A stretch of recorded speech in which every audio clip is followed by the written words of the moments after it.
Bury the hatchet to move on. Welcome to day 1606 of What You Up To Now. Sharon Horne-Ellstrom here, documenting primarily the business journey as I've transitioned from the brick and mortar corporate world of business to the online world, and then in 2020 and beyond, back again to the offline world as well as the online world. I like to have my toes in the things that I am teaching and sharing with other people. I want to make sure I'm actually doing.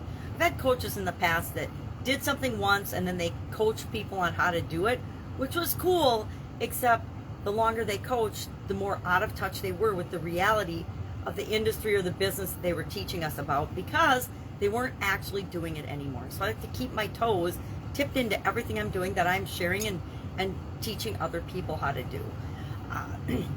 So with respect to business, that's both the online and the offline world. Now, I create 2 pieces of content every morning, and I've been doing it for a few years now.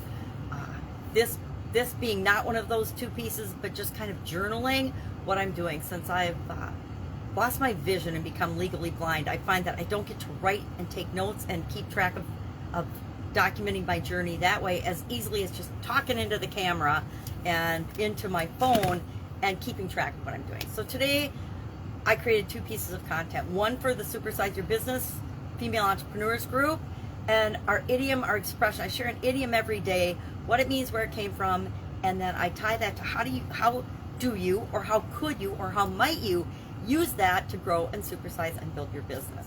So today's was to bury the hatchet. And I was going to get the hatchet from outside and bring it in, but I realized it was down at the wood pile and taking care of my granddaughter, so I decided I'd use a little flag instead to represent resolving conflict. And I don't think I should have a hatchet in the house when I'm watching the granddaughters. Or I'm probably more likely to get hurt on it than they are, but I like to err on the side of caution when it comes to them.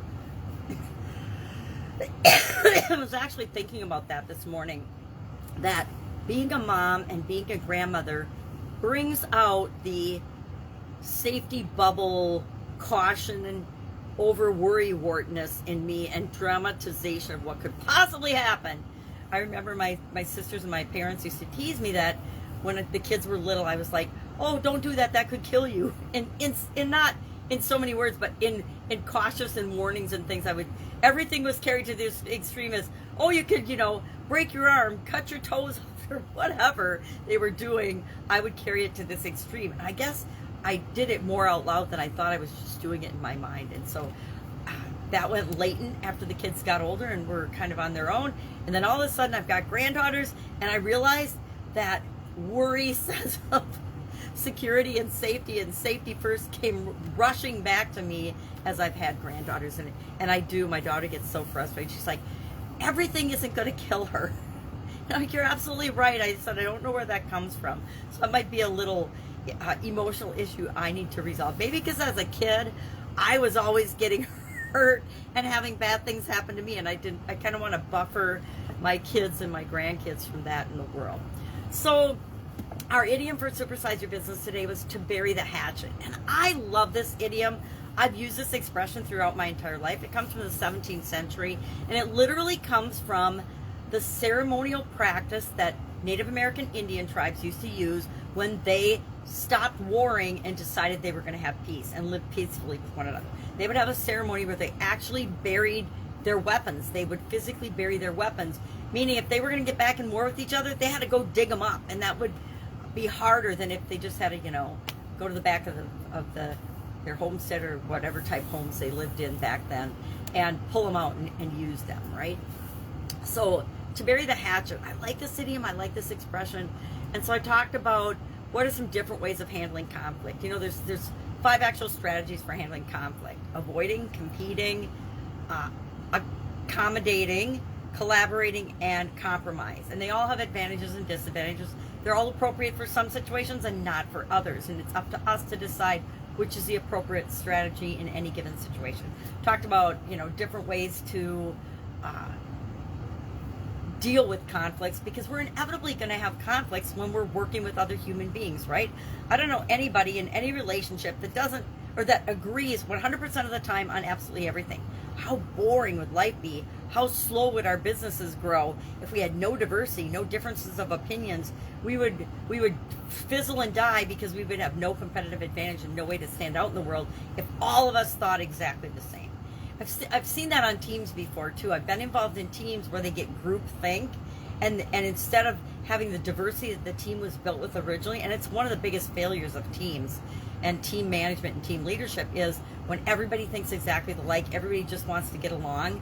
And again, there's stages of team development, and that's a stage that we all go through, norming and conforming, but we don't really want to always conform and have the same thoughts, same feelings, same opinions, because then we don't make great choices. We make very low risk, safe choices, which really doesn't give us much of a competitive advantage or ability to stand out in our business. So we talked about burying the hatchet. Not for Supersize Your Business, that was for Supersize Your Business. For our annual challenge, the BU 365-day challenge, just to do one thing every day that improves us. Again, we're focusing on relationship well-being for the month of June. And our topic was not so much forgiveness, although I had that. It's releasing the past, letting go of past relationships, and then forgiveness. But remember, forgiveness is for us. It's not for anyone else. I didn't talk about that much because we've talked about it in the past before on that. But I did share a 3-part way to purge ourselves from past relationships, and then 10 steps, which is a great process. Wish I would have found it in the past, but I just came across it yesterday. But I'm going to actually, like everybody else, go through the 10-step process today with, I'm going to use my divorce, my significant other, to see if there's still little pieces of that process that I haven't used, and I think that there are. But it's a really good 10-step process of how to peacefully move through past relationships. And it doesn't matter what type of relationship. It doesn't have to be our significant other. It can be a friendship that has gone by the wayside. It can be a work relationship. It could be an enemy relationship. It can be, at work, or maybe you're struggling with your kids and you can go through this dealing with your children or something. So it's a great process. If you want to see it, you can go to the Get Up and Go Challenge Facebook group. There's a private Facebook group, and you can just answer 3 questions and then get access to this year's challenge, all 168 days, once I go post day 168, and as well as the 10 Get Up and Go challenges we did in 2020 and 2021 to get through the pandemic, to help us to do something to keep us moving forward and improving a little bit every day. And that's why I rolled the Get Up and Go challenge into the annual challenge this year. We're doing it every month. We're doing actually a little Get Up and Go 30-day challenge for each of the different areas and aspects of our life the first 9 months of this year.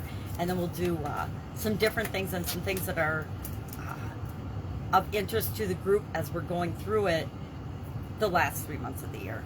All right, that's all I've got today. I've got granddaughters coming, one's sleeping and one is coming any minute. So if I can help you in any way, ask. Otherwise, I'll be with you tomorrow. Have a fantastic Friday.